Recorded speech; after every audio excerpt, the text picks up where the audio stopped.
गुड़हल के अच्छी ग्रोथ के लिए, अच्छे साइज के फूल के लिए आपको समय समय पे कुछ न कुछ देने की ज़रूरत होती है। आप देखिए बहुत पतले से पार्ट में लगा हुआ गुड़हल का यह पौधा है, हाइब्रिड गुड़हल है और इसमें भी अब कलियां और फूल बहुत अधिक मात्रा में आना शुरू हो गए हैं। साथ ही साथ इस पौधे की भी स्थिति आप देख लीजिए, बड़े साइज के फूल और कलियां आ रही हैं। तो कभी कभी सिर्फ इस चीज़ से भी बहुत अच्छे रिजल्ट मिलते हैं, क्योंकि गुड़हल को एसिडिक बहुत ज़रूरी होता है देना, और साथ ही साथ इसको फास्फोरस, कैल्शियम, पोटेशियम, ये 3 खादें भी देना बहुत ज़रूरी होता है।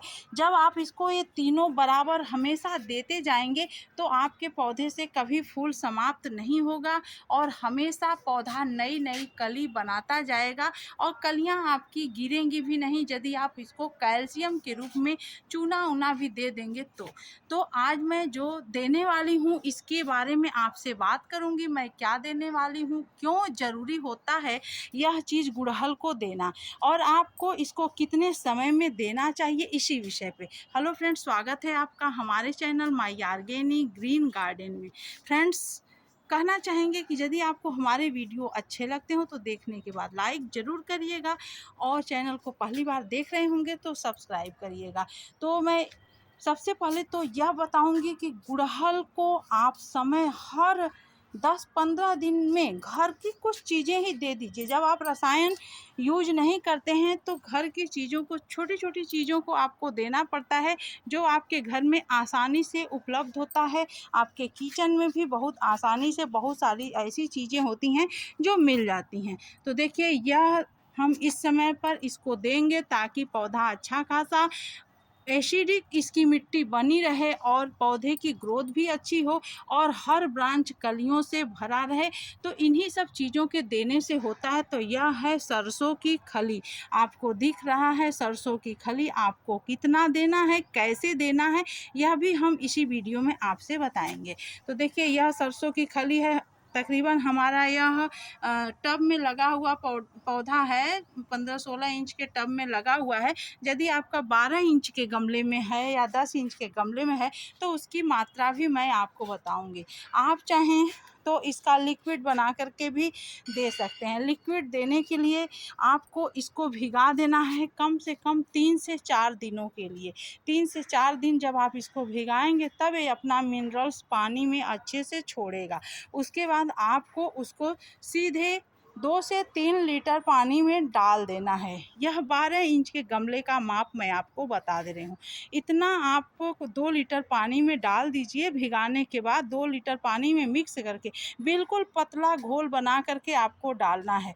गाढ़ा घोल नहीं होना चाहिए इसका। और अगर आप न ऐसे डालना चाहें तो मैं कैसे डालती हूँ यह भी मैं आपको बताऊँगी।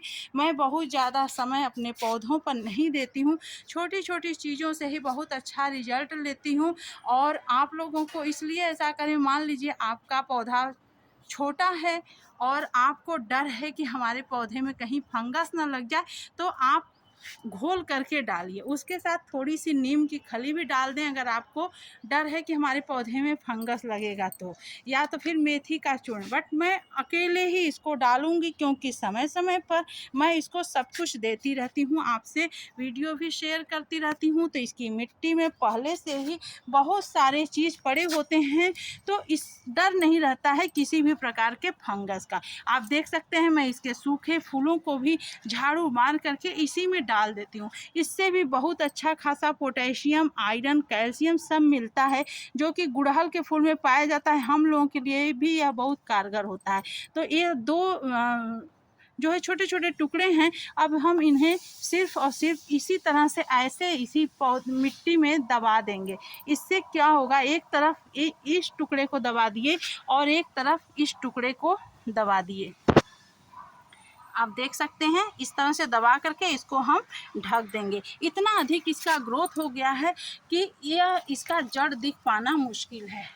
इसी स्थिति में, इसी समय आप चाहें तो यदि आपके पौधे की ग्रोथ अच्छी नहीं है तो आप 2 मुट्ठी, देखिए मैं छत जो है झाड़ू मार करके डालती रहती हूँ, तो जो भी रहता है मैं इसी में सब डाल देती हूँ और उसी से बहुत अच्छा रिजल्ट मिलता है। तो इसी समय पे आप 2 मुट्ठी वर्मी कंपोस्ट या सड़ी हुई 1 साल पुरानी गोबर की खाद भी डाल सकते हैं। पौधे की ग्रोथ बहुत अच्छी होती चली जाएगी और जैसे जैसे इसको हम दबा दिए, पानी हम नहीं देंगे, सुबह या शाम में पानी जब भी हम देंगे, धीरे धीरे धीरे धीरे इसका रस जो है, मिनरल्स इसके जड़ों में मिलता जाएगा और धीरे धीरे यह पौधे को देता रहेगा अपना मिनरल्स और पौधे से अच्छी खासी कलियां भी बनती जाएंगी और फूल भी मिलते जाएंगे।